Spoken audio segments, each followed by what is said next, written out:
Class 7th Hindi lesson 4 Gaura. तो चलिए डाल लेते हैं हम एक नज़र कल पर। कल हम लोगों ने पढ़ा महादेवी जी के घर आई गौरा सबकी प्यारी हो गई है।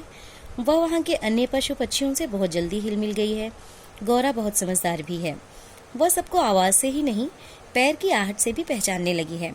समय का इतना अधिक बोध उसे हो गया कि मोटर के फाटक से प्रवेश करते ही वह बाँ बाँ की ध्वनि से महादेवी जी को पुकारने लगती है। चाय नाश्ता तथा भोजन के समय से भी वह इतनी परिचित थी कि थोड़ी देर कुछ पाने की प्रतीक्षा करने के उपरांत रम्हा रम्हा कर घर सिर पर उठा लेती है। तो चलिए देखते हैं आगे। महादेवी जी बताती हैं उसका हमसे सहचर्य जनित लगाव स्नेह के समान ही निकटता चाहता था। निकट जाने पर वह सहलाने के लिए गर्दन बढ़ा देती, हाथ फेरने पर अपना मुख आश्वस्त भाव से कंधे पर रखकर आंखें मूंद लेती। जब उससे दूर जाने लगते तब गर्दन घुमा घुमा कर देखती रहती। आवश्यकता के लिए तो उसके पास एक ही ध्वनि थी, परंतु उल्लास, दुख, उदासीनता, आकुलता आदि की अनेक छाया छवियां उसकी बड़ी और काली आंखों में तैरा करती थीं। 1 वर्ष के उपरांत गौरा एक पुष्ट सुंदर वत्स की माता बनी। वत्स मीन्स होता है बछड़ा। वत्स अपने लाल रंग के कारण गेरू का पुतला जैसा जान पड़ता था। उसके माथे पर पान के आकार का श्वेत तिलक और चारों पैरों में खुरों के ऊपर सफेद वलय ऐसे लगते थे मानो गेरू की बनी वत्स मूर्ति को चांदी के आभूषणों से अलंकृत कर दिया गया हो, सजा दिया गया हो। बछड़े का नाम रखा गया लालमणि, परंतु उसे सब लाल के संबोधन से पुकारने लगे। माता पुत्र दोनों रहने पर हिमराशि और जलते अंगारे का स्मरण कराते थे। अब हमारे घर में मानो दुग्ध महोत्सव आरंभ हुआ। महादेवी जी बताती हैं कि उसके बाद फिर हमारे घर में दुग्ध महोत्सव आरंभ हुआ। ऐसा लगता था कि इतना ज़्यादा दूध हो गया था घर में कि ऐसा लगता था कि मानो दुग्ध महोत्सव आरंभ हो गया है।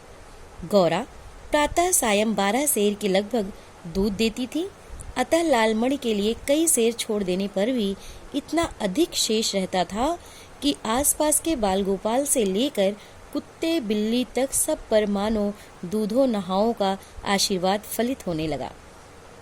कुत्ते बिल्लियों ने तो एक अद्भुत दृश्य उपस्थित कर दिया था। दुग्ध दोहन के समय वे सब गौरा के सामने एक पंक्ति में बैठ जाते और महादेव उनके आगे उनके खाने के लिए निश्चित बर्तन रख देता। किसी विशेष आयोजन पर आमंत्रित अतिथियों के समान वे परम शिष्टता का परिचय देते हुए प्रतीक्षा करते रहते। फिर नाप नाप कर सबके पात्रों में दूध डाल दिया जाता, जिसे पीने के उपरांत वे एक बार फिर अपने अपने स्वर में कृतज्ञता ज्ञापन सा करते हुए गौरा के चारों ओर उछलने कूदने लगते। जिस दिन उनके आने में विलंब होता वह रम्हा रम्हा कर मानो उन्हें पुकारने लगती। पर अब दुग्ध दोहन की समस्या कोई अस्थायी समाधान चाहती थी। नौकरों ने नागरिकों में तो दोहना जानते ही नहीं थे और जो लोग गांव से आते थे वे अनाभ्यास के कारण यह कार्य इतना भूल चुके थे कि घंटों लगा देते थे।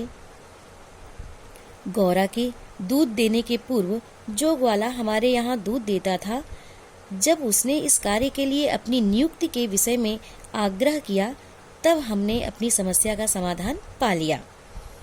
2-3 मास के उपरांत गौरा ने दाना चारा खाना बहुत कम कर दिया और वह उत्तरोत्तर दुर्बल और शिथिल रहने लगी। वह दिन पे दिन दुर्बल होती जा रही थी।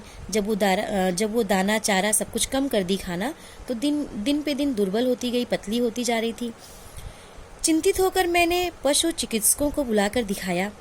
महादेवी जी बता रही हैं कि तब मैं चिंतित हो गई उसे देखकर और पशु चिकित्सकों को बुलाकर दिखाया। वे कई दिनों तक अनेक प्रकार के निरीक्षण, परीक्षण, एक्सरे आदि द्वारा रोग निदान खोजते रहे। अंत में उन्होंने निर्णय लिया कि गाय को सुई खिला दी गई है, जो उसके रक्त संचार के साथ हृदय तक पहुंच गई है। जब सुई गाय के हृदय के पार हो जाएगी तब रक्त संचार रुकने से उसकी मृत्यु निश्चित है। तो आज बस इतना ही। आगे कल आज आपका होमवर्क है, जो भी कुछ मैं आपको पढ़ाई हूँ वो आप फिर से पूरा पढ़ेंगे आगे कल। Thank you.